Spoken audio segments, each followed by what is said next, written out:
بسم الله الرحمن الرحيم وإذ بوأنا لإبراهيم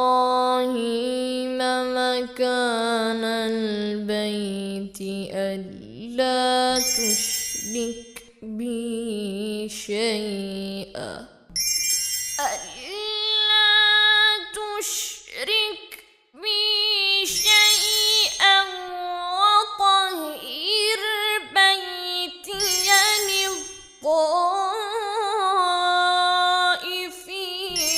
والقائمين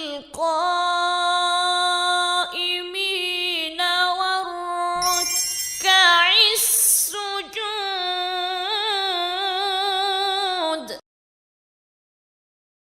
أعوذ بالله من الشيطان الرجيم. بسم الله الرحمن الرحيم. الحمد لله رب العالمين والعاقبة لأهل التقوى واليقين ثم الصلاة والسلام على سيد الأنبياء والمرسلين حبيب إله العالمين العبد المؤيد الرسول المسدد المصطفى الأمجد المحمود الأحمد أبي القاسم المصطفى محمد صلى الله عليه وآله وسلم. أما بعد، فقد قال الحكيم في كتابه الكريم: ولله على الناس حج البيت من استطاع إليه سبيلا. Dear brothers and sisters, in the previous session I explained the necessary conditions for istita'a. I mentioned the requirements which makes the Hajj obligatory. Now, as I said, in order for a person to perform the obligatory Hajj, one must be adult, he must be sane, he must have reason, of course.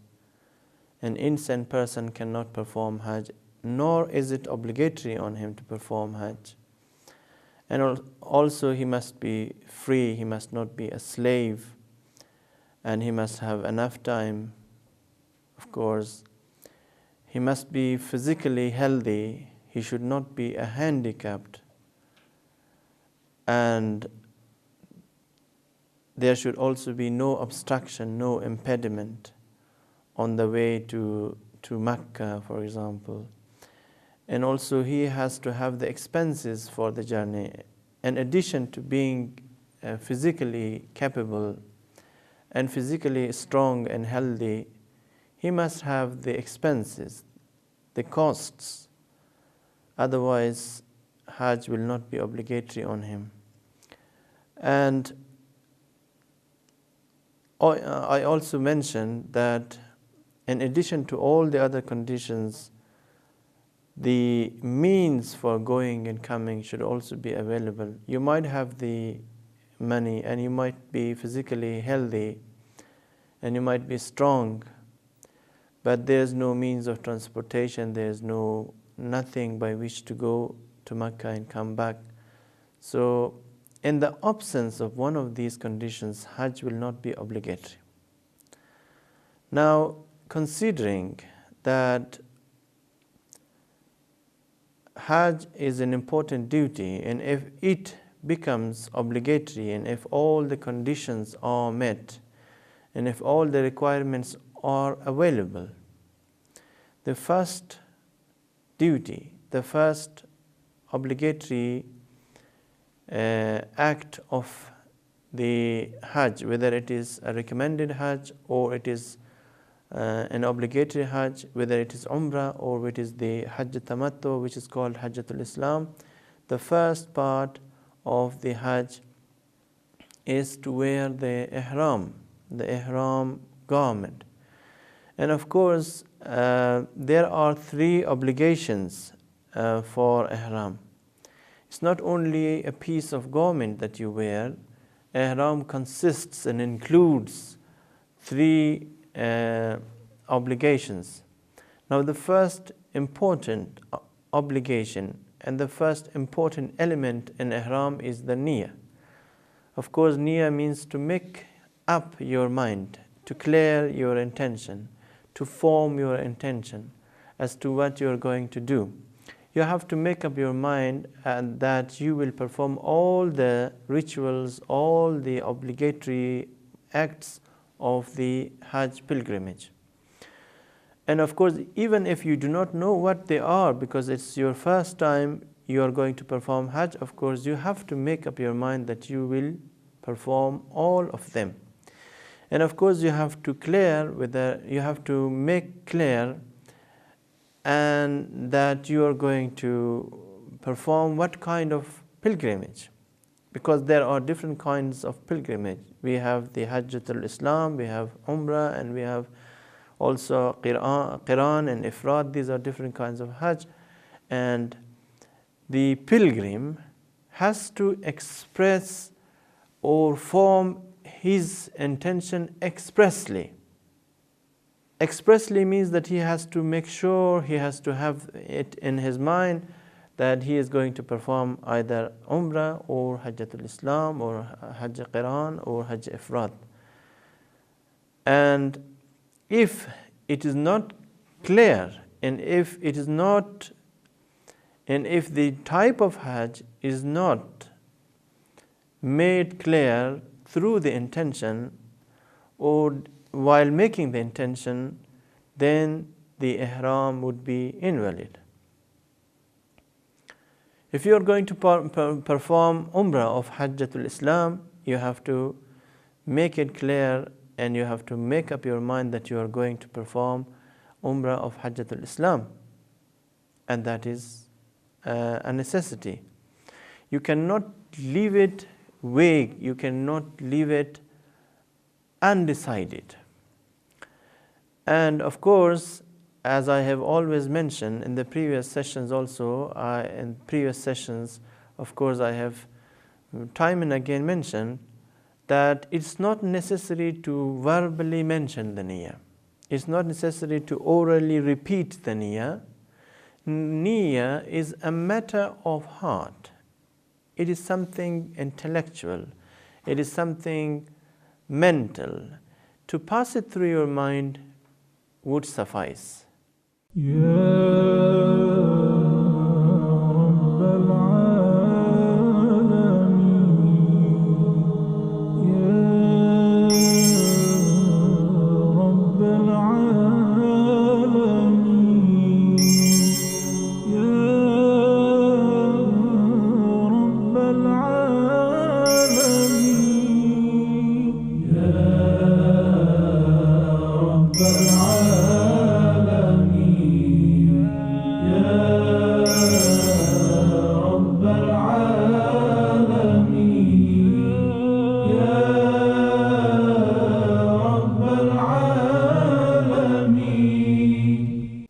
And of course,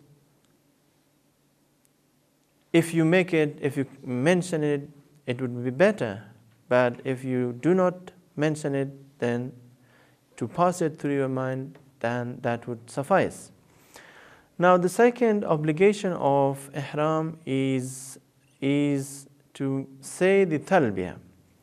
Talbiyah is a zikr, is an important zikr. It is a part of the intention. It is a part of the ihram. When you have worn the ihram garment, when you have worn the two pieces of cloth, then you have to say the recitation, you have to recite the talbiyah. And talbiyah is to say labbaik, labbaik, Allahumma labbaik, la sharika laka labbaik. This is the obligatory part, the obligatory zikr.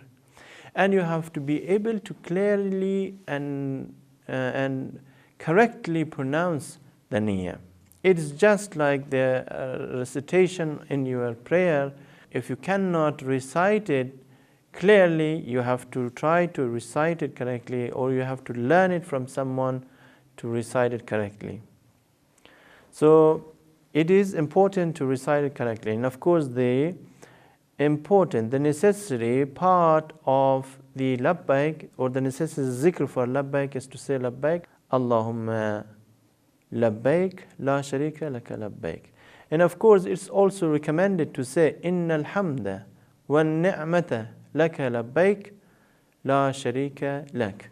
This is also recommended, but the first part, which is labbaik Allahumma labbaik labbaik la sharika laka labbaik, that is a must, and that has to be recited, and that is the obligatory zikr. Of course, without saying the talbiyah, without saying this zikr, the ihram would be invalid. Your hajj would be invalid. Of course, according to Ahl Sunnah, they do not consider this, the talbiyah, as an obligation. Their way of talbiyah is very different. And of course, when you recite the talbiyah, you have to recite it only once. It is not necessary to recite it twice or thrice, but it is highly recommended to recite the talbiyah as many times as you can. The recitation of talbiyah once is obligatory, but twice, thrice, and for many times is recommended. So it is better to recite the talbiyah, this zikr, labbaik Allahumma labbaik la sharika laka labbaik, as many times as you can. And of course, there might be some people who are deaf and dumb, and they might not be able to recite it. As for those people, of course, they can make gestures for the talbiyah. It is not necessary, of course, to move your tongue. If you can move your tongue to say the talbiyah, that's also sufficient, because for a dumb people, for a person who cannot speak, of course, making gestures would suffice. Making gestures to indicate that he is actually reciting the talbiyah is sufficient. Now, the third obligation is to wear the ihram, and of course, ihram has to be worn first. First of all, you wear ihram, and then you make the niyyah, and then you say you recite the talbiyah. But definitely, ihram and the ihram, which is the two pieces of cloth, has to be worn in order for you to be able to recite the talbiyah. And of course, you wear it first, and then you make up your mind for the niyyah, and then you recite the talbiyah. As far as the two pieces of cloth, which is called ihram, ihram garment, of course, it has to be made sure that the two pieces of ihram are clean, and that they are not from leather. They are not from leather. They must be from the textile,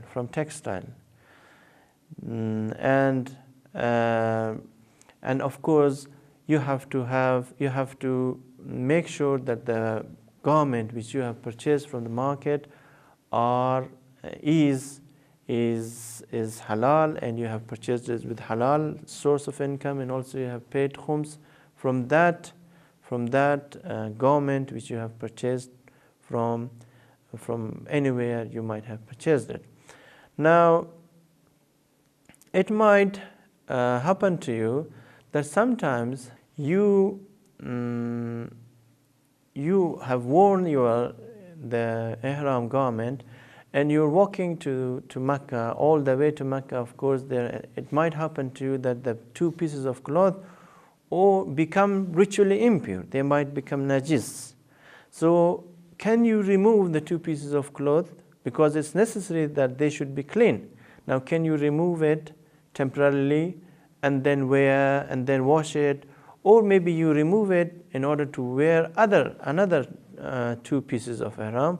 Of course, all the religious scholars have said that you can remove it, and it's not necessary that the ihram garment should be always on your body. You can change it, you can wash it if it has become impure, and of course, if you can wash it without removing, then you can do so. Otherwise, if you are required to take it off, you can take it off and then wash it and then wear it again.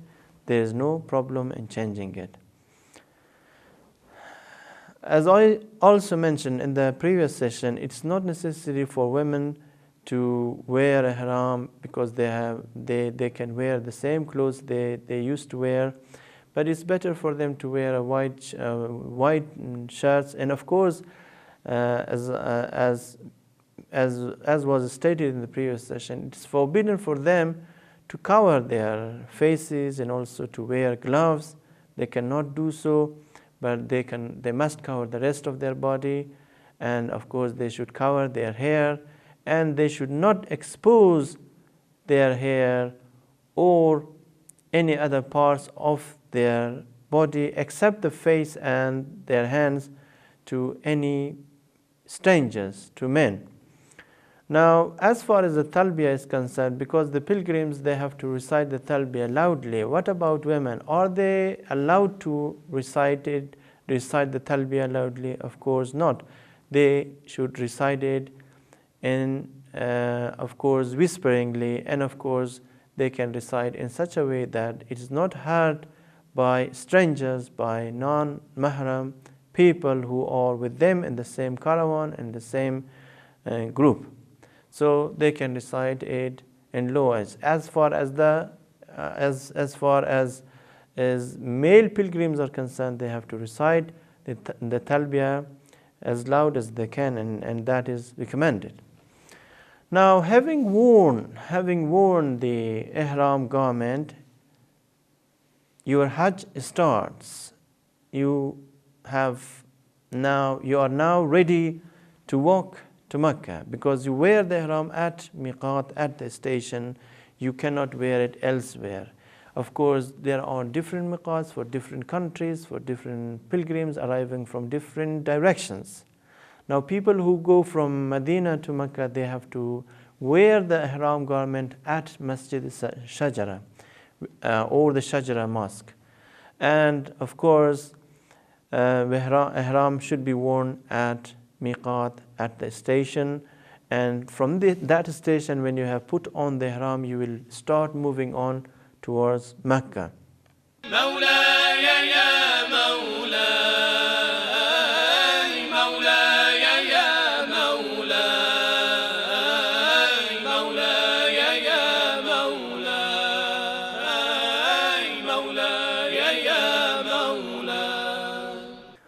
And then, of course, certain things will become forbidden for you. Now, I'm going to speak about the prohibitions of ihram, because when you don the ihram garment, when you wear the ihram cloth, then as many as 25 things become forbidden for you. Some have said 27 things become forbidden for you. Now, I think there is no difference among scholars, because they have, for example, I will mention as to how, according to some scholars, 27 things become forbidden, and according to some other scholars, 25 things become forbidden for the pilgrim who is in the state of ihram.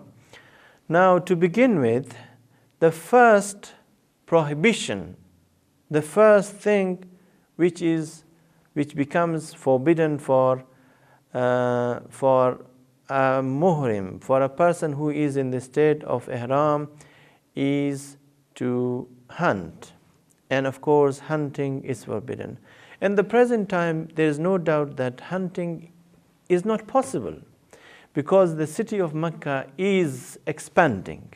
It is increasingly expanding, and there are skyscrapers being built around Mecca, and the skyscrapers are overlooking the house of Allah, the house of God. Unfortunately, and these skyscrapers are being built. They are, and no one is trying to forbid or to prevent the government, or to stop the government from building such skyscrapers and such tall buildings in the city of Mecca. And the Salafi groups are doing this, and it's definitely considered a kind of disrespect shown by the Saudi government, trying to make, of course, such buildings that are overlooking the Masjid al-Haram and the house of God.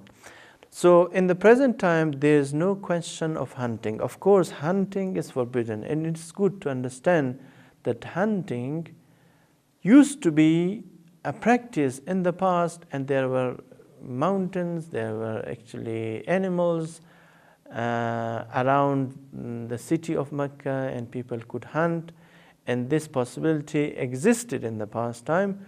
But in the present time, there is no hunting, and it cannot be done. Practically, a person cannot hunt anything. Of course, when we talk of hunting, we mean only hunting those wild animals, only wild animals that are hunted normally elsewhere. They cannot be hunted. Otherwise, killing a cow, slaughtering a sheep, or slaughtering a homegrown animal is allowed, and there is no problem. In case a person happens to hunt something, or there is a chance of hunting, for example, which is forbidden, in case a person commits such a prohibition and he hunts an animal, then of course he will be liable to kafara, and he has to pay a camel as a kafara. And can, of course, the expiation, the atonement, the penalty is very heavy.